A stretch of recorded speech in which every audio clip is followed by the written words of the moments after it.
Coming up on the RMAC Showcase, lights, camera, action. The first ever nationally televised game at Fort Lewis College.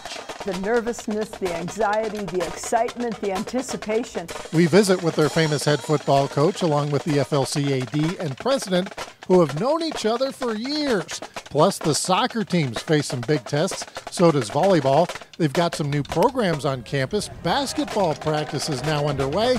And the story of a soccer player who appreciates every minute she's on the field. That's all ahead on the RMAC Showcase. Welcome to the RMAC Showcase, coming to you from Fort Lewis College in Durango, Colorado.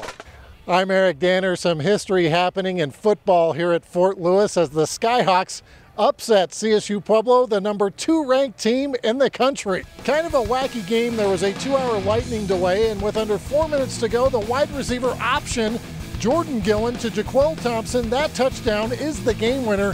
Skyhawks win 23-22. It's their first win over Pueblo since 1984, ending a 42-game win streak for the Pack. The next game for Fort Lewis would make even more history, as it was their first ever nationally televised game here in Durango. The Skyhawks hosting Colorado Mines, the number 15 team in the country, in the NCAA Division II Game of the Week. Under the lights in Durango for the first time in decades, the NCAA producing the game.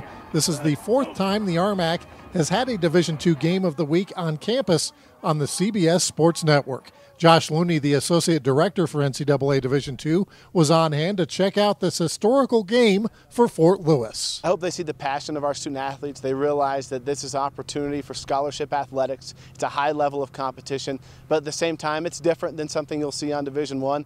It really is for the love of the game. These student athletes, many on partial scholarships, many walk-ons, many half scholarships, they're out here, they're leaving it all on the field. It's intensity, it's passion, it's what football and college football is meant to be. We present the NCAA Division II Game of the Week.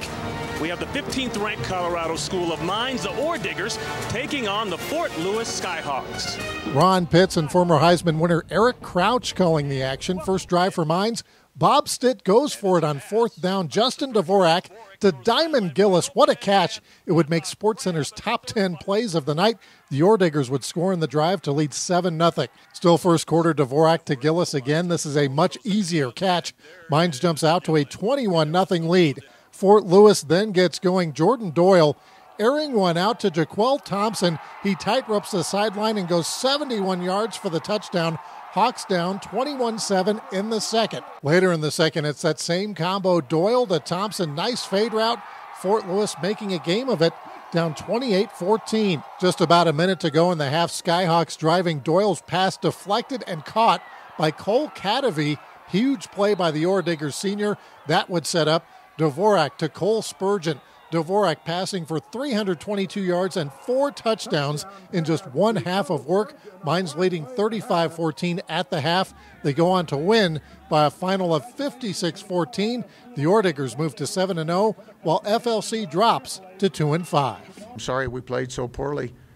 That part, was not good, but my goodness, having a national TV game was huge. The crowd showed up.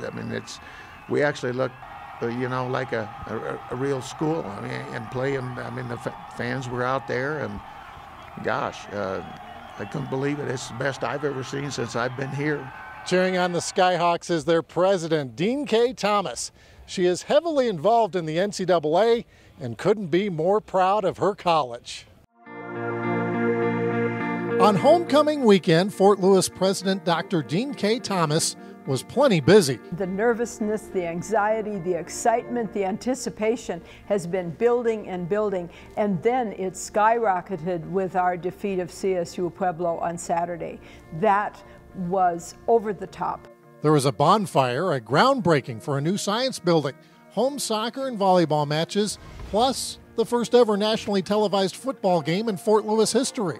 This is the culmination of 25 years of friendship, respect, integrity, and competence. And so, yes, I did think that something like this was possible. Dr. Thomas hired Gary Hunter as the AD at Fort Lewis 4 years ago. They first met at the University of Idaho. At the same time, the Vandals' head football coach was a young up-and-comer named John L. Smith. I've seen Gary Hunter work miracles over the years at the University of Idaho, and then later as he worked with the Nuggets and the Avalanche. And I've watched John L. Smith work miracles. I mean, that man can just ride a bucking bronco like nobody you've ever seen, or soar on a skyhawk. Dr. Thomas is heavily involved with the NCAA, serving on both the Division II President's Council and the Academic Affairs Task Force. She says having this nationally televised game in Durango is a boost for Division II and Fort Lewis. This gives us a chance to showcase the fact that we are Colorado's designated public liberal arts college with an emphasis on diversity, particularly Native American, also Hispanics, in the beauty of the Southern Rockies. This should help us with recruiting for faculty, for staff, for coaches. It should help us with student enrollment. As people see what we have here, we are a value. We're a private college education at public college cost, and this lets us tell our story to the world. Still ahead on the showcase, the Fort Lewis men's soccer team has a good cause. Coming up next, we have the story of a walk-on football player who played a huge role in their win over CSU Pueblo.